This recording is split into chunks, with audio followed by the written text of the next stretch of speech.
ఎట్టి పరిస్థితుల్లో రాజా ఈ 60 మందిలో ఒకరిని పెండ్లి చేసుకోవాలా? Our film Akkadamai Ikkadabai is streaming now on ETV Win app. Download and subscribe to ETV Win app.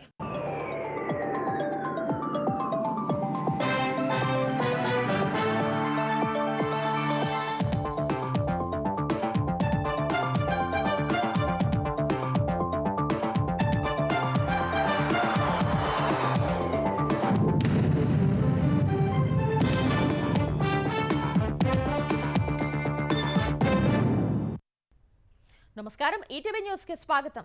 Operation సింధూర్లో చావు దెబ్బతిన్న తర్వాత పాకిస్తాన్ రెచ్చగొట్టే చర్యలకు పాల్పడుతోందని విదేశాంగ శాఖ తెలిపింది.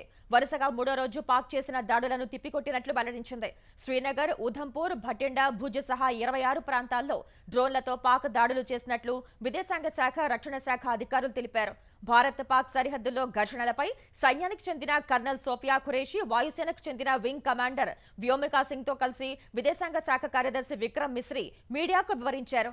పశ్చిమ సరిహద్దుల్లో డ్రోన్లు, దీర్ఘశ్రేణి ఆయుధాలు, లాయిటరింగ్ మ్యూనిషన్, ఫైటర్ జెట్లతో భారత సైనిక స్థావరాలపై దాడులు చేయగా వాటిని తిప్పికొట్టినట్టు తెలిపారు.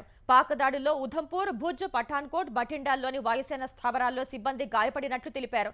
తెల్లవారుజామున 1:40 సమయంలో పాక్ హైస్పీడ్ మిసైల్స్ తో పంజాబ్లోని వాయుసేన స్థావరాలపై దాడులు చేసిందని చెప్పారు. శ్రీనగర్, అవంతిపుర, ఉధంపూర్లో వైద్య కేంద్రాలపై దాడి చేసిందన్నారు. భారత్ S-400 వ్యవస్థను ధ్వంసం చేసినట్లు పాక్ చేసిన ప్రచారాన్ని వ్యోమికా సింగ్ తోసిపుచ్చారు. సూరత్, గఢ్, సిర్సాలోని వైమానిక స్థావరాలను నాశనం చేశారనే ప్రచారంలో నిజం లేదని తెలిపారు. పాక్లో రఫీకి, మురిద్, చక్లాలా, రహీం యార్ ఖాన్, సుకూర్, చునియన్, పెర్సుర్, సియాల్కోట్లోని సైనిక స్థావరాలు గుర్తించి ఖచ్చితత్వంతో దాడులు చేసినట్లు వివరించారు. ఇకపై పాక్ వైపు నుంచి జరిగే ప్రతి తీవ్రవాద దాడిని యుద్ధంగానే పరిగణిస్తామని తెలిపారు. ఆపరేషన్ సింధూర్ తర్వాత నియంత్రణ రేఖ సరిహద్దుల వెంట ఉద్రిక్తతలు కొనసాగుతూనే ఉన్నాయి. గత రాత్రి నుంచి గుజరాత్ నుంచి జమ్మూ కశ్మీర్ వరకు పాక్ చేసిన దాడులను భారత్ సమర్థంగా తిప్పికొట్టింది. శ్రీనగర్ విమానాశ్రయం సహా కీలక ప్రదేశాల వద్ద ఈ ఉదయం వరకు పేలుళ్ల శబ్దాలు వినిపించాయి. శ్రీనగర్ అంతటా సైరన్లు మోగాయి. రాజౌరిలో పాకిస్తాన్ కాల్పుల్లో additional deputy commissioner Raj Kumar Thapa సహా 5గురు మరణించారు. పాక్ కాల్పుల్లో రాజౌరి, పూంచ్ తదితర ప్రాంతాల్లో మరికొందరు గాయపడ్డారు. పంజాబ్ గురుదాస్పూర్లోని చిచ్రా గ్రామం సమీపంలోని పొలాల్లో పేలుడు సంభవించడంతో భారీ గుంత ఏర్పడింది. ఫిరోజ్పూర్లోని ఓ ఇంటిపై పాక్ డ్రోన్ దాడిలో పలువురు గాయపడ్డారు. పఠాన్కోట్ జిల్లాలో పేలుళ్ల శబ్దాలు వినిపించాయి. చండీగఢ్లో మరోసారి సైరన్లు మోగాయి. అటువైపు నుంచి డ్రోన్లను ప్రయోగించిన పాక్ పోస్టులు, ఉగ్రవాద లాంచ్ ప్యాడ్లను భారత సైన్యం ధ్వంసం చేసినట్లు రక్షణ శాఖ వర్గాలు తెలిపాయి. భారత్ తమ 3 వైమానిక స్థావరాలపై దాడి చేసిందని ఆరోపించిన పాక్ పలు క్షిపణుల్ని భారత్ వైపు ప్రయోగించినట్లు పేర్కొంది. ఇందుకు సంబంధించిన దృశ్యాలను పాకిస్తాన్ విడుదల చేసింది. ఈ పరిస్థితుల మధ్య ఉత్తర, పశ్చిమ భారత్లో 32 విమానాశ్రయాలను ఈ నెల 15 వరకు మూసివేస్తున్నట్లు కేంద్రం తెలిపింది. పహల్గామ్ దాడికి ప్రతీకారంగా భారత సైన్యం ఉగ్ర శిబిరాలను ధ్వంసం చేస్తే పాకిస్తాన్ మాత్రం పౌరులు, ప్రార్థనా మందిరాలపై గురిపెడుతోంది. జమ్మూ కశ్మీర్ నుంచి గుజరాత్ వరకు డ్రోన్లు, క్షిపణులతో పాక్ చేసిన దాడులను మధ్యలోనే భారత్ తిప్పికొట్టింది. అందుకు సాక్ష్యంగా జమ్మూ కశ్మీర్లోని శంభూ దేవాలయం ధ్వంసమైనట్లు రక్షణ శాఖ ఫోటోలు, వీడియోను విడుదల చేసింది. జమ్మూ కశ్మీర్ ఉధంపూర్లో ఆయుధాలకు సంబంధించిన భాగాలను భద్రతా బలగాలు స్వాధీనం చేసుకున్నాయి. ఆర్ఎస్పురాలో డ్రోన్లకు సంబంధించిన భాగాలను గుర్తించారు. జమ్మూలో పాకిస్తాన్ షెల్ పడి ఒక ఇల్లు ధ్వంసమైంది. ఉదయం 6 గంటలకే పాక్ నుంచి వచ్చిన షెల్ పడినట్లు ఆ ఇంటి యజమాని ఇందిరా పరిహార్ చెప్పారు. శంభూ దేవాలయం దెబ్బతిన్న ఇళ్లను జమ్మూ కశ్మీర్ ముఖ్యమంత్రి ఒమర్ అబ్దుల్లా పరిశీలించి స్థానికులకు ధైర్యం చెప్పారు. రాజస్థాన్ జైసల్మేర్ సమీపంలోని సకూర్కి ధని ప్రాంతంలో పాక్ ప్రయోగించిన ఆయుధాలకు సంబంధించిన అవశేషాలను పోలీసులు స్వాధీనం చేసుకున్నారు. బార్మేడ్, పోఖ్రాన్లో క్షిపణి అవశేషాలు పోలీసులు స్వాధీనం చేసుకున్నారు. పంజాబ్లోని పలు ప్రాంతాలపై పాక్ ప్రయోగించిన అనేక డ్రోన్లను సైన్యం ఎయిర్ డిఫెన్స్ గన్లతో మధ్యలోనే ధ్వంసం చేసింది. పంజాబ్లోని జలంధర్లో క్షిపణికి సంబంధించిన అవశేషం కనిపించగా స్థానిక పోలీసులు అక్కడి నుంచి తరలించారు. మాన్సాలోని నల్లా గ్రామంలో పొలం నుంచి ఆయుధాల అవశేషాలను పోలీసులు స్వాధీనం చేసుకున్నారు.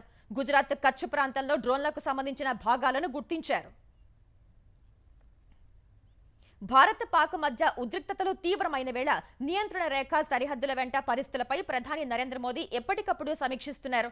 ఈ మేరకు ఇవాళ మరోసారి త్రివిధ దళాధిపతులతో సమావేశమైన ప్రధాని క్షేత్రస్థాయిలో పరిస్థితులపై ఆరా తీశారు. ప్రధాని నివాసంలో జరిగిన ఈ సమావేశంలో చీఫ్ ఆఫ్ డిఫెన్స్ స్టాఫ్ రక్షణ మంత్రి రాజ్నాథ్ సింగ్ కూడా హాజరయ్యారు.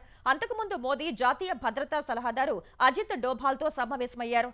భారత్ పాక్ మధ్య ఉద్రిక్తతలు తీవ్రమైనందున డోభాల్ వరుసగా ప్రధానితో చర్చలు జరుపుతున్నారు.